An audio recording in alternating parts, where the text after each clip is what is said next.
최일구의 허리케인 라디오. 안진걸의 암행어사 민생갑붕이 민생경제연구소 안진걸 소장 나왔습니다. 안녕하세요. 네, 안녕하십니까. 네. 비 안 맞았어요 오시면서?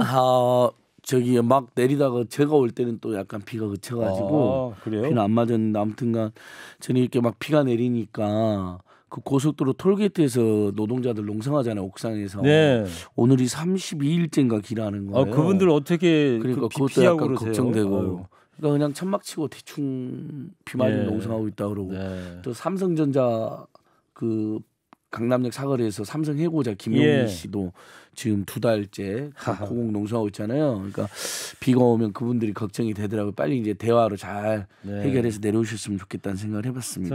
요즘 폭염과 폭우로 고생하는 분들이 많이 계신데 또 생각나는 분들이 이제 택배 기사님들이 아닐까 싶어요. 아마 이제 우리 청취자들께서도 세상에 요즘에는 그거 아세요, 앵커님? 뭐요? 밤 12시 전에 주문해 놓으면 아침에 와 있어요. 아, 새벽에 오는 거요? 새벽 배송까지. 네. 그러니까 정말 배달 서비스 뭐 요즘은 앱으로 그냥 몇 번만 클릭하면 배달 와버리고 밤 12시 전에 자기 전에 배송 신청해 놓으면 아침에 와 있고. 네. 그다음에 웬만한 물건도 하루 이틀이면 다 와 있잖아요. 그러니까. 근데 이걸 누가 하고 있느냐? 택배 기사님들이나 배달 기사님들 하는데 아무리 4차 산업혁명이 온다 그러더라도 뭐 무인 택배 로봇이 생긴다고 그러지만 그게 현실화되기 어려울 것 같고요. 나중에 설령 드론이 생긴다 택배 기사님들이 마지막 역할은 끝까지 해야 될 것 같다는 생각이 들어요. 근데 이분들이 이제 너무 고생들 하시잖아요. 대체적으로 전부 다 결론부터 말씀드리면 다 자영업자로 분류되어 있습니다. 네, 사장님이 개인 자영업자로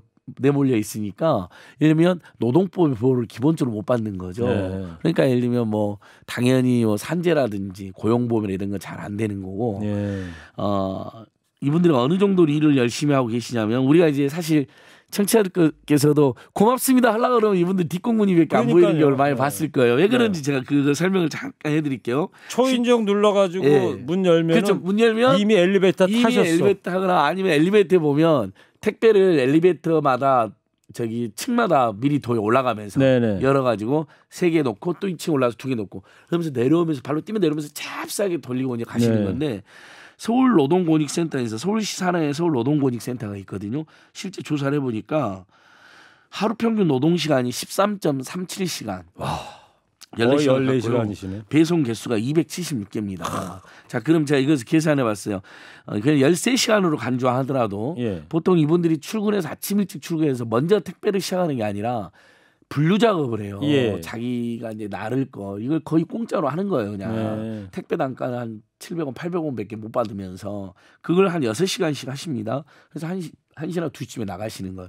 그러면 13시간에서 6시간을 빼면 7시간에 276개를 나르는 거예요. 네. 그러니까 1시간에 그러면 39.4개예요. 그러면은 한 개당 1, 2분에 하나씩 나르셔야 돼요. 1, 2분에 하나씩. 그러니까 밤 늦게 오시는 이제 그래서 이제 청취자께서 그러면 이제 이 비밀이 풀렸을 거예요. 왜 우리가 나가면 사실 물이라도 한 컵 드시고 고맙습니다라고 하고 싶은데 너무 고맙으니까 집주만 딱 데려다 주니까 근데 뒷공문이밖에 안 보이는가? 엘리베이터 그 사이사이에 그 층마다 택배 물건 놓고 위에서 막 뛰어내려와서 층마다 하고 이렇게 도망가듯이 가시는가. 그리고 밤 늦게 오잖아요. 택배가 요즘에는요. 그 이유가 여기서 딱 해명이 돼요. 1시간에 39.4개를 해야 되니까 1, 2분에 하나씩 해야 된다는 거잖아요. 얼마나 정신없으시겠습니까. 그렇게 해서 한 달에 뭐 기름값, 뭐 차량 유지 비용 뭐 이런 거 다 전부 다 본인이 내는 거잖아요. 10대 이게 노동자들이 아니시니까 그렇게 해서 겨우 이제 300만 원 안팎. 많이 번 분들 아주 베테랑들은 300만 원 이상도 버는 분들 있지만 못 버는 분들 200만 원, 300만 원.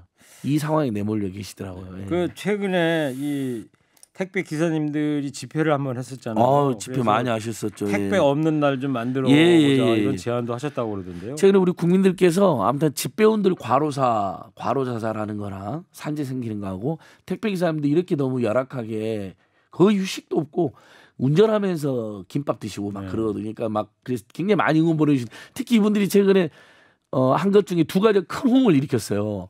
하나는 이 와중에도 아무리 힘들어도 유니클로는 배송을 거부하겠다. 맞아요. 네. 아까 우리 저기 앵커 브리핑에서도 뭐 지난 주말 집회를 보도하면서 분위기가 심상치 않다 그랬는데 그러니까 이제서야 그걸 알았냐고 이제 한 말씀 하셨잖아요. 저도 지난 주말에 갔었는데요. 정말 옛날 촛불 시민혁명 때랑 분위기가 비슷하더라고요. 이번 주에도 합니까? 네, 이번 주에도 3차 집회 어디서? 이번 주 토요일 광화문? 7시에 일본대사관 앞에서 하는데요. 토요일에요, 일요일에요? 토요일 날 합니다. 토요일 날 3차 집회인데 이번에도 저는 갔는데 2차 집회 때도 갔는데요. 정말 아이들과 손잡고 많은 저기 일반 시민들이 많이 참여하셨더라고요. 1차 집회 때보다도 더 많이 1차 모이셨어요? 집회 때 1,000여 명 모였다고 평가받았는데요. 네. 2차 집회는 5,000여 명. 어이구. 광화문 광장 북단이 꽉 찼어요. 되게 많이 오셨어요. 이번 주가 이제 3일 날인데. 3일 날 폭염에도 불구하고 7시에 네. 3차 집회를 크게 합니다. 그 전에 사전 집회 같은 것도 막 하고요. 그 2일 날 금요일 날 이제 모레잖아요, 그죠? 예. 일본 가기에서 그렇죠. 화이트리스트 발표가 배제한다고 되니까요. 알려지게 되면 더 많이들 오실 것 모시겠네요. 같고요. 네. 사실 또 집회는 안 오시지만 못 오시지만 마음속으로 불매를 엄청 하시잖아요. 그렇죠. 그 구호가 멋있더라고요. 네. 독립운동은 못했어도 불매운동 반드시 한다. 네. 1919년도에는 비록 졌지만 이번엔 반드시 이긴다. 이게 그냥 일반 시민들 카톡 있잖아요. 거기도 다 올라와 있더라고요. 근데 아무튼 이 택배 노동자분들이 또 사실 이분들은 자영업자였고 많이 유니클로 배송을 거부하잖아요. 네. 그만큼 손해가 되는 거예요. 그렇겠죠. 자기 물량이 떨어지니까. 예. 그럼에도 근데도 불구하고 이건 아니다. 너무했다. 결국 이렇게 경제 침략에서 한국 경제를 뒤흔들어 놓으면 서민들만 힘들어지는 거거든요. 네. 그리고 그 다음에 이분들이 제안한 게 택배 없는 날, 그러니까 8월 16일, 17일 이틀만 택배 없는 날을 하자는 거예요. 이번 예. 8월 16일 그러니까 예를 들면 이런 거죠. 우리 시민들도 금요일 토요일이네요. 16일 17일 13일이나 14일은 주문을 조금 삼가하거나 네. 그때는 참거나 아니면 13, 14일 날 주문했어도 18일 날 받는 것을 양해해달라. 양해해 주는 거. 실제로 예전에 한 택배사가 한참 더울 때 그러니까 이걸 대부분 홈쇼핑에서 이렇게 우리가 택배가 들어가잖아요. 또는 뭐 온라인 쇼핑몰이나 이런 데서 그때 그 한 택배사가 양해를 구했더라고요. 이틀간 우리 택배사는 좀 쉬시게 예. 그 보통은 하루 이틀에 도착하잖아요. 3, 4일 후에 도착하는 거 한 번만, 그러니까 1년에 한 번만 양해를 해달라고 했는데 얼마든지 할 수 있다는 게 전례가 있는 거거든요. 네. 그래서 이분들이 사실 자영업자로 분리돼서 뭐 노동법상 아까 말씀드린 것처럼 4대 보험도 안 되고 휴가 휴식도 보장이 안 되는 거예요. 예. 그러면서 주 6일 거의 74시간씩을 근무하고 계시는데 네. 요 정도는 한번 우리가 예를 들면 한 15, 16 폭염기에 또 네. 광복절 휴가도 있고 그러니까 휴일도 있고 그러니까 택배 없는 날을 국민적으로 이렇게 용인해주고 지지해주면 어떨까 이런 제안도 드려봅니다. 택배 기사님들이 하여튼 법의 보호도 제대로 못 받고 계신다고 그러는데 예, 관련 법이 없어요. 관련 법이 예. 뭐 없어요? 예를 들면 우리가 택시하면 택시법 있잖아요. 예. 뭐 버스하면 자동차 운수사법이 있고 택배는 관련 법이 없어요. 이분도 노동자다니까 노동법을 보호도 못 받아요. 굳이 자영업자니까 겨우 적용해봐야 뭐 공정거래법에 적용을 받으려면 받을 수 있는데 그것도 어색하잖아요. 뭐 추진 중인 건 그래서 없어요? 생활물류서비스법이라고 마침 문재인 정부하고 여당에서 예. 생활물류서비스법이라는 법안을 제정을 지금 추진해서 어느 국회의원이 발의한 거예요? 더불어민주당의 을지로위원회 위원장 있잖아요. 박홍근 의원. 박홍근 우리 의원이. 최루구 앵커님하고도 친하신 예. 열심히 그 을지로위원회라는 데가 그러니까 을들을 위한 활동을 그렇죠. 하는 의원들이잖아요. 막 서민 현장 뛰어다니고 예. 이분들이 생활물류서비스법을 낸답니다. 이제 이 법이 뭐냐면 택배 기사들을 부당하게 이제 그 물류 분류할 때 그 공짜 노동을 시킨다 했잖아요. 택배 회사에서 그것을 공짜로 못하게 분리를 시키거나 그러니까 택배사님들은 그냥 가면 자기 구역에 택배 물건 딱 있으면 바로 출동하면 저녁 6시 7시 전에 끝나죠. 그렇겠죠. 그런 거라든지 이분들의 최소한의 어떤 처우 그다음에 휴식 같은 것도 규정하는 좋은 법입니다. 그래서 택배뿐만 아니라 퀵이나 배달 서비스 노동자들까지 네. 하는 법, 생활물류서비스법. 추진 중이다. 이게 언제 만들어져요, 그래?